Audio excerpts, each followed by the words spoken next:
दोस्तों, कहानी थोड़ी पुरानी जरूर है, पर इसकी आत्मा आज भी बिल्कुल ताज़ा है। दो बौद्ध भिक्षु पास के गांव से भिक्षा लेकर वापस मठ की ओर लौट रहे थे। उनमें से एक बूढ़ा भिक्षु था जिसे काफ़ी अरसा हो गया था संन्यास लिए, और दूसरा एक युवा भिक्षु था, उसने हाल ही में संन्यास लिया था। दोनों शांत भाव से अपने रास्ते पर चलते जा रहे थे। रास्ते में एक नदी पड़ती थी जिसको पार करके जाना पड़ता था। आजकल बरसात के कारण वो उफान पर थी। जब वे दोनों उसके तट पर पहुँचे तो उन्हें वहाँ एक स्त्री दिखाई दी जो नदी पार करने की कोशिश कर रही थी। वह इतनी सुंदर थी कि किसी अप्सरा से कम नहीं प्रतीत हो रही थी। पानी से भीगे उसके वस्त्रों के नीचे से उसके सुकोमल अंग झांक रहे थे।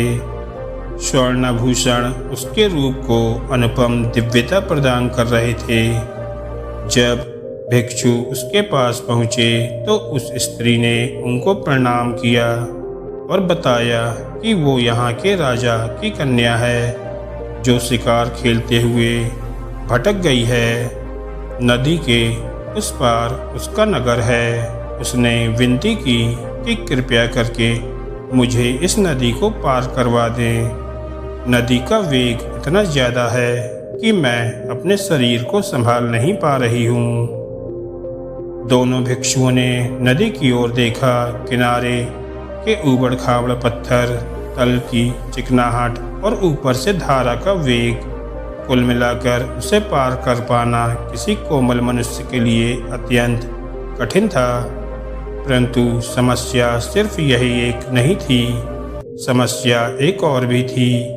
भगवान बुद्ध ने भिक्षुओं को नारी से दूर रहने को कहा था, इसलिए वो उसको पार नहीं करवा सकते थे।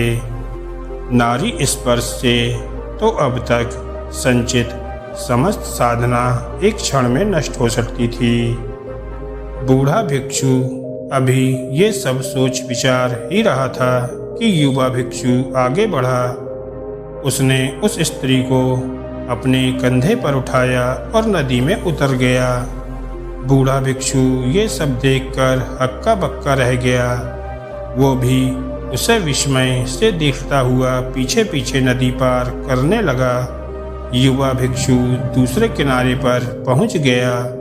उसने स्त्री को अपने कंधे से उतारा और उसे विदा दी। वह स्त्री भी उनको प्रणाम करके चली गई। युवा भिक्षु शांत भाव से मठ की ओर बढ़ने लगा। पीछे पीछे बूढ़ा भिक्षु भी तट पर पहुंचा। पहुंचते ही उसने युवा सन्यासी को उपेक्षा के भाव से देखा। बूढ़े भिक्षु की आंखों में क्रोध और दुर्भावना थी। उसने युवा भिक्षु की तरफ मुंह फेरा और शीघ्रता से मठ की ओर पांव बढ़ाने लगा। आवेग में चलते चलते वह विचार कर रहा था कि देखो, एक हम हैं जिन्होंने इतने साल तक अपने ऊपर किसी स्त्री की परछाई तक नहीं पड़ने दी, और एक ये है आजकल के युवा सन्यासी स्त्री की छाया तो दूर, उसे स्पर्श भी किया, और सिर्फ स्पर्श ही नहीं, उसे कंधे पर भी उठा लिया। अभी मठ में जाकर भगवान बुद्ध से इसकी शिकायत करता हूँ। ऐसे नीच को तो संग से ही निकाल देना चाहिए, और भगवान बुद्ध से भी यह आग्रह करूँगा कि आगे से इन युवाओं को दीक्षा ही ना दें। ये अपने ऊपर संयम तो रख नहीं सकते।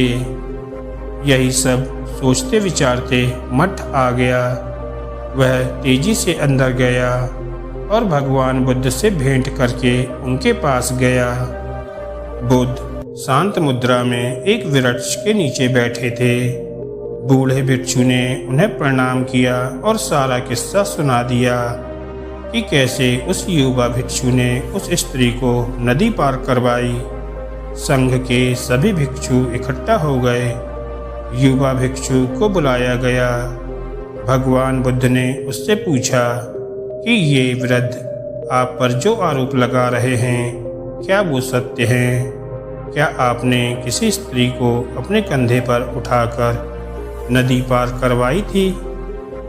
अब यहाँ उस युवा भिक्षु ने जो उत्तर दिया वो समझने लायक है। उसने कहा, कौन स्त्री?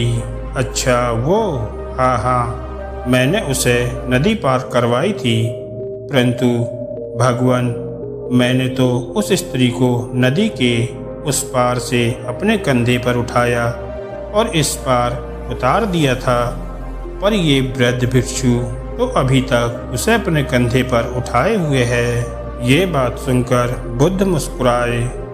उन्होंने युवा भिक्षु को आशीष दिया और कहा कि सच में किसी कार्य में शारीरिक संलग्नता से कहीं अधिक प्रभावी मानसिक लिप्तता है।